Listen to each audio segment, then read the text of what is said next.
Thank you. Drugs కనబడితే దబిడి దిబిడే, gram దొరికినా గుండు పగిలిపోవాల్సిందే. తెలుగు రాష్ట్రాల్లో డ్రగ్స్ పై ఉక్కుపాదం మోపుతున్నారు పోలీసులు. సిటీలోకి వస్తున్న డ్రగ్స్ ను పట్టుకోవడమే కాదు, అసలు నెట్వర్క్ నే బ్రేక్ చేసే పనిలో పడ్డారు. గన్ను లాంటి కన్నులతో నిఘా పెంచిన స్పెషల్ టీమ్స్ గా ఏర్పడి దూకుడు చూపిస్తున్న తెలుగు రాష్ట్రాల్లోకి డ్రగ్స్ వస్తూనే ఉన్నాయి. లేటెస్ట్ గా హైదరాబాద్ లో డ్రగ్స్ సప్లై చేస్తున్న మరో ముగ్గురు నైజీరియన్లను పట్టుకున్నారు నార్కోటిక్ పోలీసులు. 12.5 లక్షల విలువైన కొకైన్, MDMAను స్వాధీనం చేసుకున్నారు. 3 నెలలుగా నిఘా పెట్టి మరీ ముగ్గురు నైజీరియన్లను పట్టుకోవడమే కాదు, ఇండియాలో కంటే విదేశాల్లోనే డ్రగ్స్ ఎక్కువగా తయారవుతుందని గుర్తించారు. ఫారెక్స్ ఏజెంట్ల సహకారంతో నైజీరియన్లే విదేశాలకు డబ్బు తరలిస్తున్నారని, ఇప్పటి వరకు 500 కోట్ల లావాదేవీలు జరిగినట్టు అనుమానిస్తున్నారు పోలీసులు. ఆ నెట్వర్క్ ను బ్రేక్ చేస్తేనే డ్రగ్స్ కట్టడి పూర్తిగా ఆగుతుందంటున్నారు. Catch me, he is there. You catch him, he is there. So it keeps on this thing. This money trail has to stop. How they are sending this money out of India, that has to stop. If that is stopped, this thing will stop. ఇటు మంగళగిరిలోనూ drugs పట్టుకున్నారు పోలీసులు. 8 గ్రాముల cocaine, 1200 గ్రాముల గంజాయి స్వాధీనం చేసుకోవడంతో పాటు 4గురిని arrest చేశారు. బెంగళూరు నుంచి డ్రగ్స్ తీసుకొచ్చి అమ్ముతున్నట్లు తేల్చారు. బెంగళూరులో చదువుతుండగా ఏర్పడ్డ పరిచయాలతో ముఠాగా ఏర్పడి ఏపీకి డ్రగ్స్ సరఫరా చేస్తున్నట్లు గుర్తించారు. మొత్తంగా ఇన్నాళ్లు డ్రగ్స్ సరఫరాపై ఫోకస్ పెట్టిన పోలీసులు ఇక నుంచి నెట్వర్క్ ను బ్రేక్ చేసే పనిలో పడ్డారు. అందుకు పక్కా ప్రణాళికలు రచిస్తున్నట్లు తెలిపారు.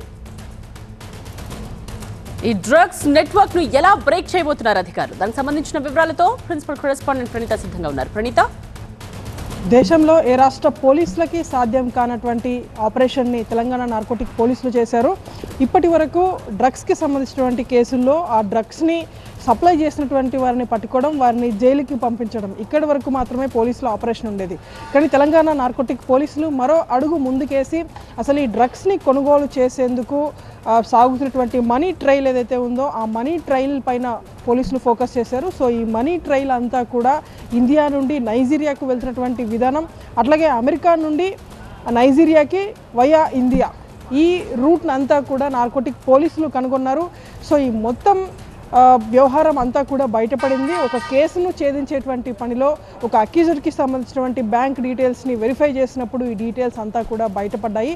సో దాన్ని బేస్ చేసుకొని ఒక 3 నెలల పాటు మొత్తం అటు టెక్నికల్గా అట్లాగే అటు అక్యూజ్డ్ ఇచ్చేటువంటి స్టేట్మెంట్స్ అన్నిటినీ బేస్ చేసుకొని తెలంగాణ నార్కోటిక్ పోలీసులు ఈ మనీ ట్రైన్ అంతా కూడా ఆపడంలో సక్సెస్ అయ్యారు. సో ఇక మీదట నైజీరియన్స్కి సంబంధించి అక్కడ నుండి అంటే నైజీరియా నుండి ఇండియాలోకి డ్రగ్స్ వచ్చేటువంటి మార్గం పైన పూర్తిగా పోలీసులు ఫోకస్ చేసి దాన్ని ఆపేటువంటి ప్రయత్నం చేయబోతున్నారు. సో ఇప్పటి వరకు పోలీసులు కనుగొన్నటువంటి రూట్ ఏదైతే ఉందో, కొంతమంది బ్యాంక్ అకౌంట్స్ని ఉపయోగించి ఆ బ్యాంక్ అకౌంట్స్ ద్వారా ఎవరెవరైతే కన్జ్యూమర్స్ డబ్బులు చెల్లిస్తారో డ్రగ్స్ కోసం, సో కొన్ని బ్యాంక్ అకౌంట్స్లో కన్జ్యూమర్స్ డబ్బులు వేస్తే ఆ బ్యాంక్ అకౌంట్స్ నుండి తిరిగి ఫారిన్ ఎక్స్చేంజ్ ద్వారా అక్కడ ఫారిన్ కరెన్సీలోకి దీన్ని ఎక్స్చేంజ్ చేసే తర్వాత నైజీరియాకి ఈ ఫండ్స్ అన్నింటినీ కూడా పంపిస్తున్నారు.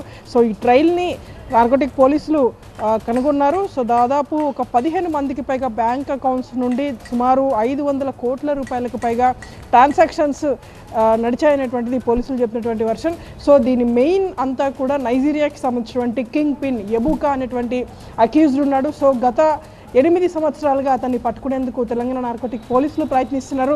ఇప్పటికీ కూడా ఇంకా అతను పోలీసుల దర్యాప్తును తప్పించుకుంటూ ఇంకా పోలీసులకు దొరకకుండా ప్రజెంట్ నైజీరియాలోనే అతను తలదాచుకున్నట్టు తెలుస్తుంది. అతని కోసం పోలీసుల వేట ఇంకా కొనసాగుతూనే ఉంది. రైట్ ప్రణీత.